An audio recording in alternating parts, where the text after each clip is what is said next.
He kissed me in the rain outside a hotel I couldn't afford. And when he pulled away, his wedding ring caught the streetlight like a promise I was paid to break. Before I tell you everything that happened, make sure you subscribe, because this story will ruin your sleep tonight. My name is Alden Cross, and I'm what you'd call a professional problem solver. Not the corporate kind with briefcases and PowerPoints. The other kind. The kind people call when their marriages are falling apart and they need proof. When they need someone charming enough, broken enough, desperate enough to play the part of temptation. I've been the other man 6 times in 3 years, and I've never once felt guilty about it. Until Linux. The job came through my usual channel. An encrypted message, a wire transfer of $5,000, and instructions that made my stomach turn even though I'd done worse. His name is Linux Thayer. My husband. I need you to seduce him. I need to know if he'll cheat. If he does, I want photos. If he doesn't, I need to know that too. Either way, I need the truth. The message was signed by someone named Calder Thayer, and attached was a photo of Linux that nearly made me delete the whole thing. He was beautiful in that devastating way that makes you believe in God just so you could be angry at him for making someone so perfect and putting them out of reach. Dark hair that fell across his forehead, sharp jaw, eyes the color of smoke after a fire. But it was something else in the photo that got me. The way he was looking at whoever was behind the camera, like they held his entire world in their hands. I should have said no. I should have sent the money back. I didn't. 3 days later, I was sitting at the bar of the Gatsby Room, a hotel lounge in downtown Boston, where old money went to pretend they were still young. Linux was supposed to meet a client there at 8. Calder had given me his entire schedule, his favorite drink, the name of his therapist, the fact that he took his coffee black and hated small talk, but loved when people asked him about architecture. It felt like reading someone's diary without permission. He walked in at 7:47, 13 minutes early, wearing a charcoal suit that probably cost more than my rent. I watched him scan the room, watched him check his phone, watched him sit 3 seats away from me at the bar and order a whiskey neat without looking at the bartender. Rough day, I said, because it was the most honest opener I had. He turned to me, and up close, he was even more unfair. Is it that obvious? You're drinking whiskey at a hotel bar on a Wednesday. Either rough day, or you're avoiding going home. Something flickered across his face. Both. I should have felt triumphant. Instead, I felt sick. Alden, I said, extending my hand. Linux. His handshake was firm, brief, professional. Are you here for business or avoiding home too? Little of both, I lied. Then, because I needed to say something true, I added, mostly avoiding. He smiled, and it was sad enough to crack something in my chest. Were we avoiding, Alden? The truth, probably. He laughed, actually laughed, and it sounded like music played in a minor key. God, that's honest. I like honest. We talked for 3 hours. His client never showed. Later, I'd wonder if Calder had made sure of that. We talked about everything except the things that mattered. He told me about the building he was designing, a museum that would hold light differently depending on the time of day. I told him about the novel I'd been pretending to write for 5 years. He told me he grew up in Connecticut, old money, the kind of family where love was conditional and silence was currency.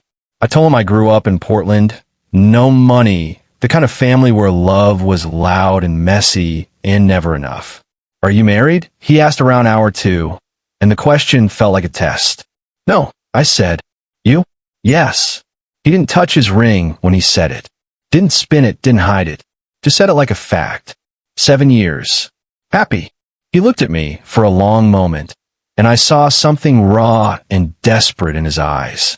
I don't know what that word means anymore. I should have taken the photo then. Should have gotten what I needed and disappeared. Instead, I said, "Want to get out of here?" We walked. Boston in October is cold enough to justify standing close, and we did. He told me about his husband, Calder, though he didn't know I knew the name. Told me they'd met in graduate school. That Calder was a surgeon, brilliant and cold and utterly focused.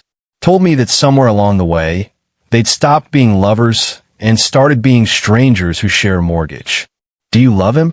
I asked because I was already in too deep. I did, Lennox said quietly. I think I still do. But I'm not sure he loves me back anymore. I'm not sure he ever really did. We ended up at the waterfront, watching boats rock in their slips. The wind was sharp, cutting through my jacket, and Lennox noticed me shiver. Without a word, he shrugged off his coat and draped it over my shoulders. It smelled like cedar and something expensive, and I wanted to drown in it. You don't have to. I started. I want to. And then he kissed me. Or I kissed him. I don't know who moved first, but suddenly his mouth was on mine, and it was nothing like the clinical seductions I performed before. This was desperate and real and tasted like whiskey and regret.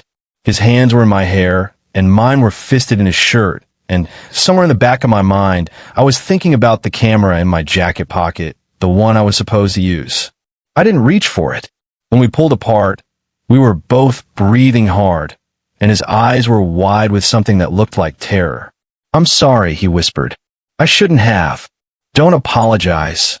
I'm married. I know. This is wrong. I know. He stepped back, running a hand through his hair, and I watched him crumble in real time. Jesus Christ. What am I doing? Hey, I reached for him, and he let me. You're human. You're allowed to want things. Not this, he said, but his hand was still on my arm. Not you. We stood there for a long time, not touching but not letting go either. And then he said the thing that changed everything. Can I see you again? I should have said no. Should have confessed everything right there. Instead, I said tomorrow. Same place, 7 o'clock. He showed up at 6:45. I was already there, bourbon in hand, rehearsing the confession I needed to make. But then he walked in, and he was smiling, actually smiling, and it was so bright and unexpected that every word died in my throat. I thought about you all day, he said, sliding onto the stool next to me. Not 3 seats away this time. Right next to me, close enough that our knees touched. Good thoughts or bad thoughts? Dangerous thoughts. He ordered his whiskey, then turned to me. I told Calder I was working late. Are you? I asked, even though I knew Calder knew exactly where he was. Knew that somewhere, Calder was probably tracking his phone, reading our text that I was supposed to be sending but wasn't. No.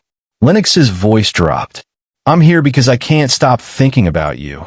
And I know that makes me a terrible person, but I don't care. You're not terrible. I'm cheating on my husband. Are you? I asked. Or are you just trying to remember what it feels like to be wanted? He looked at me like I'd shot him. How do you know that's what this is? Because I know what loneliness looks like.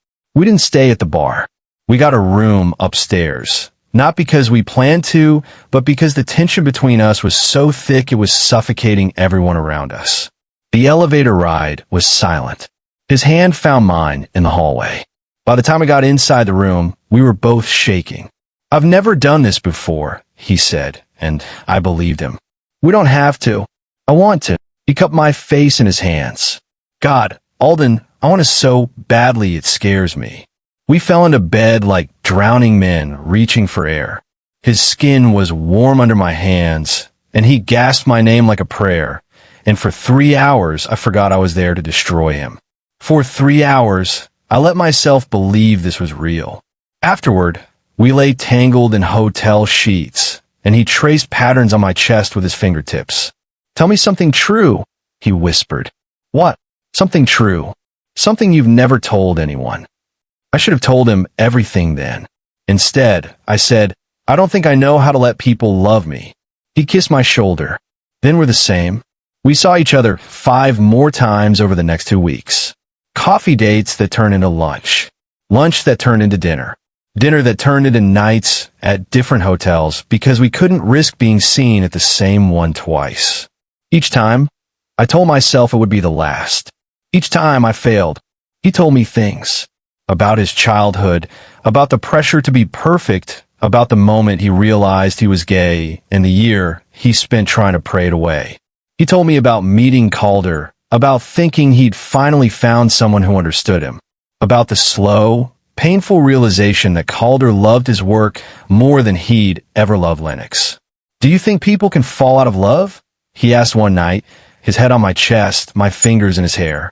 I think people can love each other and still not be right for each other. Is that what you think about us? My heart stopped. What? He lifted his head to look at me. Do you think we're not right for each other? Lennox, because I think I'm falling in love with you, Alden. And I know that's insane, and I know I'm married, and I know we've only known each other 2 weeks, but I can't help it. You make me feel alive again. I kissed him because I couldn't speak. Kissed him because if I opened my mouth, the truth would spill out and destroy everything. Kissed him because I was falling too, and that was never part of the plan. The truth came out anyway. Not for me. We were at dinner, a small Italian place in the North End where nobody knew us, when Calder walked in. I saw him before Lennox did, saw the cold satisfaction on his face, and my blood turned to ice. Lennox, Calder said, his voice cutting through the ambient noise like a scalpel. How convenient. Lennox turned, and the color drained from his face. Calder, what are you? Having dinner. Like you. Though at least I'm honest about who I'm with. Calder's eyes slid to me, and they were empty. You must be Alden. My husband's new. What would you call yourself? Friend? Lover? Mistake. Calder. Lennox stood, but Calder held up a hand. Sit down. Both of you. He pulled out a chair and sat, crossing his legs like we were discussing the weather. This is perfect timing, actually. Saves me a phone call. My stomach dropped. You did exactly what I paid you to do, Alden, Calder continued, his voice pleasant, conversational. Better than I expected, honestly. I thought it would take a month. You managed it in 2 weeks. Lennox looked at me, confusion turning to horror. What is he talking about? I couldn't speak, couldn't move, couldn't do anything but watch Lennox's world shatter. He didn't tell you? Calder smiled. Alden is a professional. I hired him to seduce you, to see if you cheat. Congratulations, darling. You failed the test. That's not. I started, but Lennox was already standing, backing away from the table like I was on fire. Is that true? His voice was barely a whisper. Lennox, please. Is it true? Everyone in the restaurant was staring. I stood, reaching for him, but he flinched away like I'd struck him. It was true, I said, and even I could hear how pathetic it sounded. At first. But then I got to know you, and everything changed. Everything changed. He laughed, and it was broken. You lied to me. You made me think, Jesus Christ. I told you I was falling in love with you. I love you too. Don't. His voice cracked. Don't you dare say that to me. You don't love me. You don't even know me. This was just a job. I was just a job. That's not true. But he was already leaving, pushing past waiters and diners. And when I tried to follow, Calder grabbed my arm. Let him go, he said quietly. You've done enough. You did this, I said, rage finally finding my voice. You set him up. You paid me to break his heart. I paid you to tell me the truth. Calder released me, straightening his cuffs. And you did. He's weak. He's always been weak. At least now I know for certain. You're a monster. No, Alden. I'm a realist. And so are you. Or you wouldn't have taken the job. He pulled out an envelope and dropped it on the table. The rest of your payment. Though I'd argue you earned more than we agreed. You played the part beautifully. He really believed you cared. I looked at the envelope, $10,000 in cash, and felt a rise in my throat. I did care. I do care. Then go after him. Tell him that. See if it makes a difference. Calder stood, buttoning his jacket. But we both know it won't. Because at the end of the day, you're the man who was paid to ruin him, and he's the man stupid enough to fall for it. That's not a love story, Alden. That's a tragedy. He left, and I stood there, surrounded by staring strangers, holding an envelope full of blood money. I called Lennox 63 times that night. He didn't answer. I went to his office the next day. Security escorted me out. I went to his house, the house he shared with Calder, and rang the doorbell until a neighbor threatened to call the police. 3 days later, I got a text from an unknown number. Stop. Please. If you ever cared about me at all, just stop. I stopped. 6 months passed. I gave up the seduction work, got a real job tending bar, and started actually writing that novel. Every word was about him. Every character had his eyes. Every love story ended in ruins because that's the only kind I knew how to write. Then, on a Tuesday in April, he walked into my bar. I was pouring a beer when I looked up and saw him, and my hand started shaking so badly I nearly dropped the glass. He looked different, thinner, older, tired in a way that went bone deep, but still beautiful. Still him. "Hi," he said, and his voice was exactly how I remembered. "Hi." I set down the glass before I shattered it. "What are you?" "Calder and I got divorced."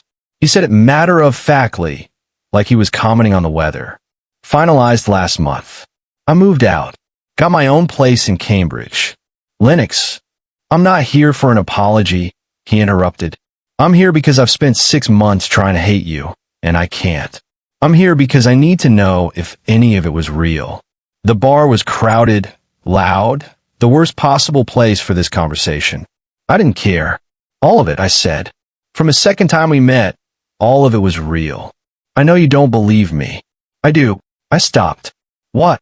"I do believe you." He looked down at his hands. No wedding ring anymore, I noticed, because I've had a lot of time to think about it, and the man Calder paid would have taken better photos, would have documented everything, would have done the job cleanly. But you didn't. You fell, just like I did. I'm sorry. I know. I'm sorry too. For running. For not letting you explain. For believing the worst instead of giving you a chance. You had every right. Maybe.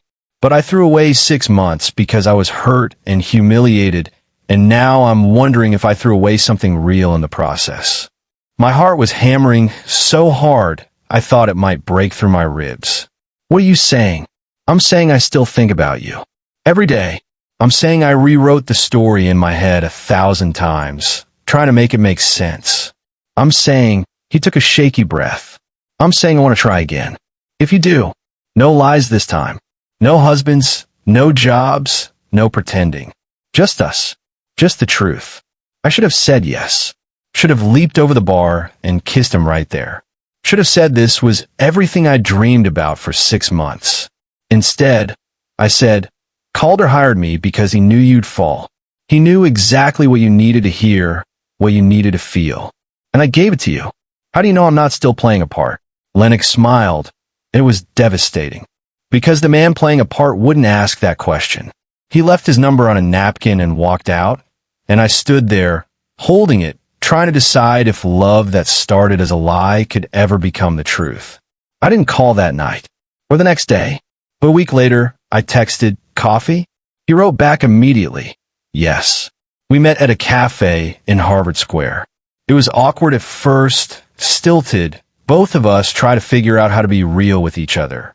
But then he made a joke about my terrible coffee order, and I laughed, and something clicked back into place. "Tell me something true," I said, echoing his words from months ago. "I'm terrified this won't work," he admitted. "I'm terrified you'll realize I'm not worth the trouble. I'm terrified I'll wake up one day and find out this was all just another performance." "Me too," I said. "All of it." "So what do?